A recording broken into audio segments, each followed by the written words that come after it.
Градоначалник, жителите на Трнодол денеска порачаа да го повлечете деталниот урбанистички план за Трнодол, да прогласите мораториум за градба во тој дел на градот, инаку ќе најават, односно најавија во спротивно протести и велат дека не се исполнети сите нивни барања кои што ги доставиле до вас, односно се исполнети само 2 барања во однос на катноста и на паркот што е на влезот на Трнодол, а оној што се однесува на заштитата на тоа подрачје од потенцијално лизгање на земјишто со изградба на нови објекти не е ништо направено.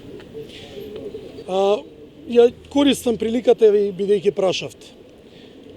На јавната презентација за деталниот план за Трнодол, која што беше одржана летото, едно од барањата на граѓаните беше да има повторна јавна презентација и јавна анкета која што се организира сега и беше едно од барањата претходна работна средба со мен, која што се одржа и траеше скоро околу 5 часа.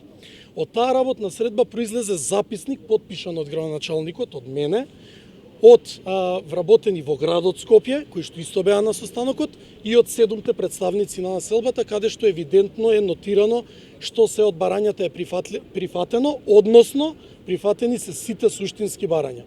Покрај она што го спомнавте, катноста и паркот, дополнително во посебните одредби на ДУП-от, тоа е текстуалниот дел на деталниот урбанистички план, се ставени задолженија за сите идни инвеститори да направат геомеханички испитувања на брдото, не само на нивната парцела, туку и во околината, и согласно резултатите од геомеханичките испитувања да мораат да превземат чекори, доколку е тоа потребно.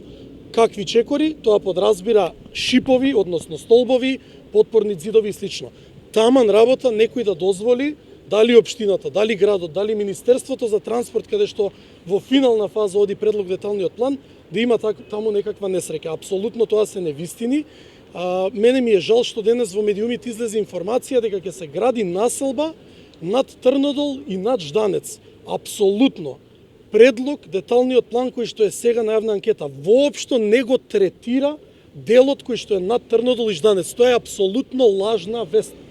Воопшто не го третира тој дел, тоа најодговорно пред сите камери овде го кажувам, и тоа создава сомнеш кај мене дека има некаква политичка или лична позадина и интерес од некои од граѓаните кои што таму се појавуваат како организатори.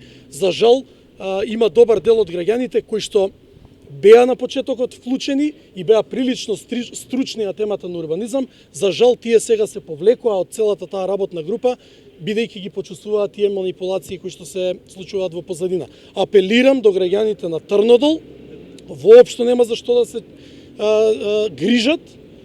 Во моментов во тек е јавна презентација и јавна анкета. Тоа значи дека во моментов можат да поднесуваат дополнителни анкетни листови за се што мислат дека треба да се коригира. ДУП-от не се гласа утре. Сега е во тек јавна анкета и јавна презентација и апел до жителите на Жданец дека овој ДУП воопшто не ја третира ниту нивната населба, ниту делот над, ниту делот под нивната населба. Едноставно овој ДУП не се однесува на Жданец.